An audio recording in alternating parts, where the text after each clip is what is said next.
Сәлеметсіздер ме достар? Менің каналыма қош келдіңіздер. Ары қарай да етістіктер туралы айтуды жалғастыратын боламыз. Здравствуйте, добро пожаловать на мой канал. Меня зовут Шаттық Маратовна, и мы продолжаем говорить про глаголы.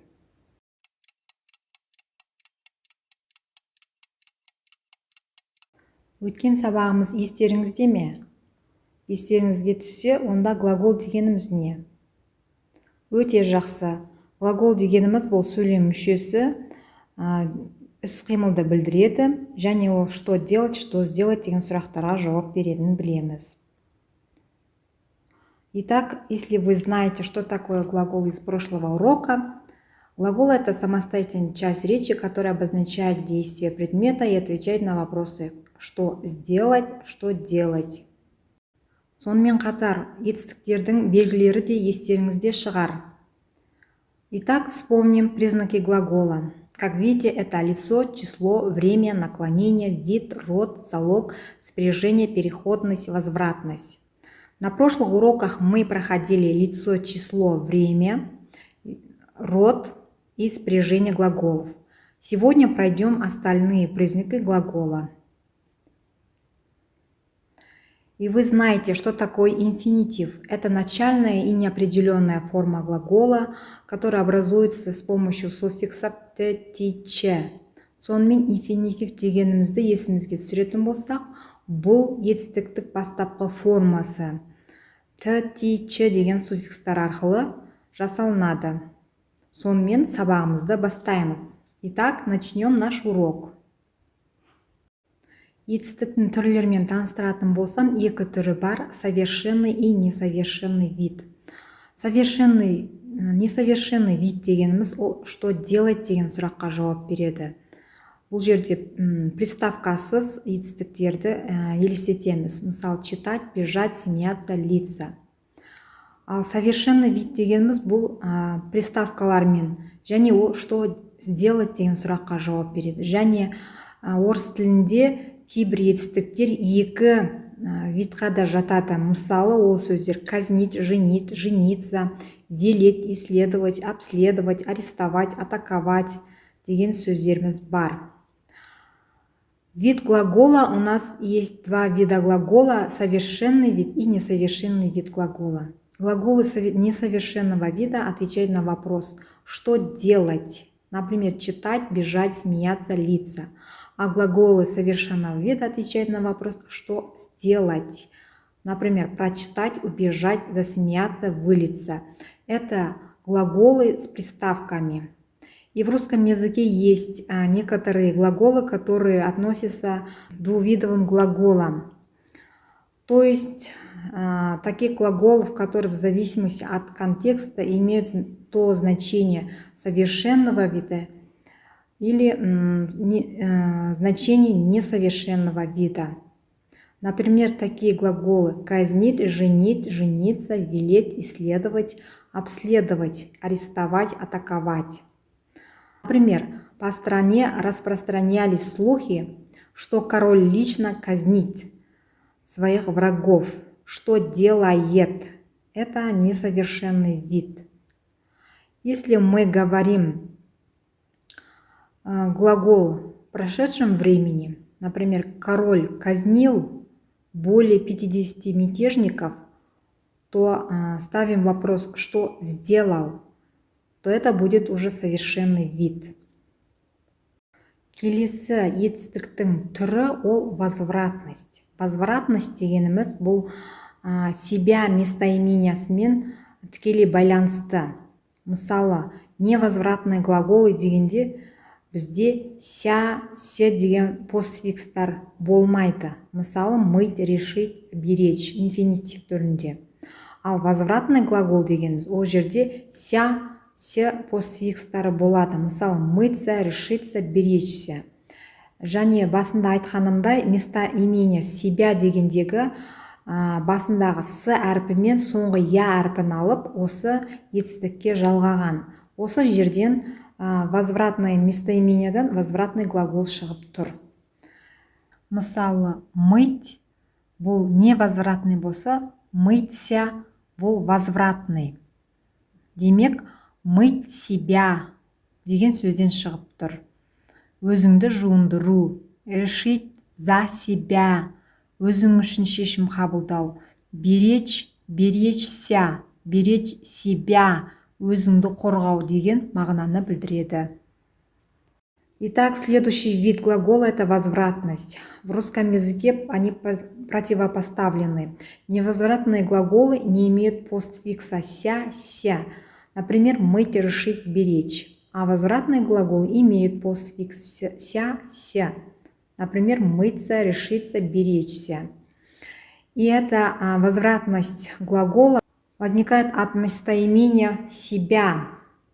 Тут мы берем начальную букву «с» и конечную букву «я». Оттуда и возникает возвратность глагола «ся». Например, вот как видите, «мыться». Это мы говорим в отношении себя. Сонымен қатар етістіктен переходность белгісі бар. Орыс тілінде непереходный, переходный глагол деп бөлінеді. Переходный глаголдар бұл существительный местоимениемен винительный падежді предлогсыз сөз құралады. Мысалы, читать книгу. Бұл жерде предлог жоқ. Что, кого деген сұрақты қоямыз. Ал непереходный глаголда бұл жерде біз предлогты қолданамыз. Ол жерге біз кого, что деген сұрақ қоймаймыз. Және возвратный глагол бұл непереходной глагол болып есептелінеді. Итак, в русском языке есть признак глагола переходность. В русском языке есть переходные и непереходные глаголы. Переходные глаголы способны сочетаться с существительным местоимением в винительном падеже без предлога. Например, читать книгу, писать письмо, касать ребенка. И здесь ставим вопрос «кого», «что». А непереходные глаголы не способны сочетаться с существительным местоимением в винительном падеже без предлога. Здесь нельзя говорить «ссориться», «кого», «что», «летать», «кого», «что». Здесь мы используем предлог «ссориться с кем», например, «летать с кем» или «куда». И все возвратные глаголы – это непереходные глаголы. Мыться, решиться, беречься. Тағы бір етістіктің түрі ол залога. Залог екіге бөлінеді. Действительный залог және страдательный залог. Немесе активный, немесе пассив деп атаймыз. Мысалы, действительный залог дегеніміз ол субъекті іс-әрекетті өзі жасайды. Поэт пишет стихотворение. Ал страдательный залог ол сол іс-әрекеттің біреу арқылы жасалғанын білдіреді. Мысалы, стихотворение написано поэтом. Және бұл туралы біз творительный падежді өткенде екінші частында айтқан болатынбыз. Мысалы, стихотворение написано кем? Поэтом. Бұл жерде творительный падеж болады. Итак, есть два вида залога. Действительный залог и страдательный залог. Или можно называть по-другому актив, пассив. Актив – это действие, которое совершается субъектом. Субъект сам совершает действие. Поэт пишет стихотворение. А страдательный залог, пассив – это действие происходит над субъектом. Например, стихотворение написано поэтом. Здесь можно придерживаться ассоциации, что как будто субъект страдает от чего-то или от кого-то. Келесі етістіктің түрі ол райлар. Оның үш түрі бар: ашық, шартты және бұйрық рай. Ашық рай бұл изъявительное наклонение, бұл жай баяндалған кездегі сөйлемді айтамыз. Мысалы, поэт пишет поэму, және нүкте қойылады соңында. Условное наклонение. Бұл жерде частица «б» қойылады, және шарты айтылады. Ал бұйрық райда бұйырып немесе көңіл күйді білдіреді. Итак, у нас есть три вида наклонения: изъявительное, условное, повелительное. Изъявительное наклонение – это мы когда что-то сообщаем. Например, поэт пишет поэму и в конце ставим точку. Условное наклонение – это когда мы используем частицу «б» и ставим условие. Здесь тоже ставим точку или же вопросительный знак. А в повелительном наклонении, когда мы что-то требуем, например, быстро напиши поэму, и в конце ставим восклицательный знак или же вопросительный знак. Етістіктің синтаксистік рөліне келетін болсақ, ол сөйлемде кез келген сөйлем мүшесі бола алады. Синтаксическая роль глагола. Глагол может быть любым членом предложения, например, сказуемым. Ветер дует за окном. Здесь дует глагол. Ветер что делает? Дует. Или же подлежащим. Курит, вредит здоровью. Курит здесь и вредить – это два инфинитива. Поэтому первый глагол здесь подлежащий. Или же дополнение. Сестра решила мне почитать. Что решила? Мне почитать. Здесь почитать у нас дополнение. Обстоятельства. Она присела отдохнуть. Зачем присела? Отдохнуть. Определение. У меня возникло желание. У меня возникло желание покушать. Какое желание? Покушать.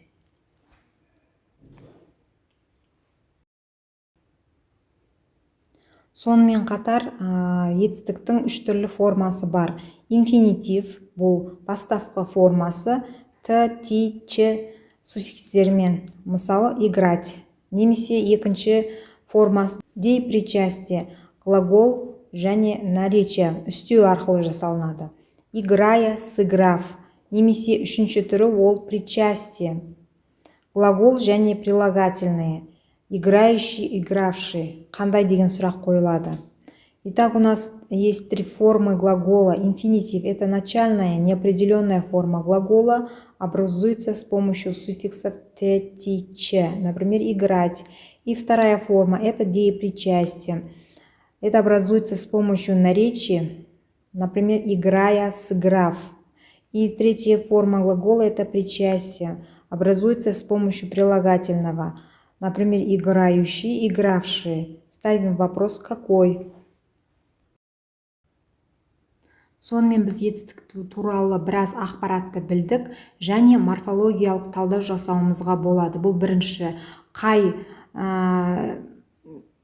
мүшеге жататынын білдіреміз, және ол сөйлемде қандай мағына береді және қандай сұрақ қойылады.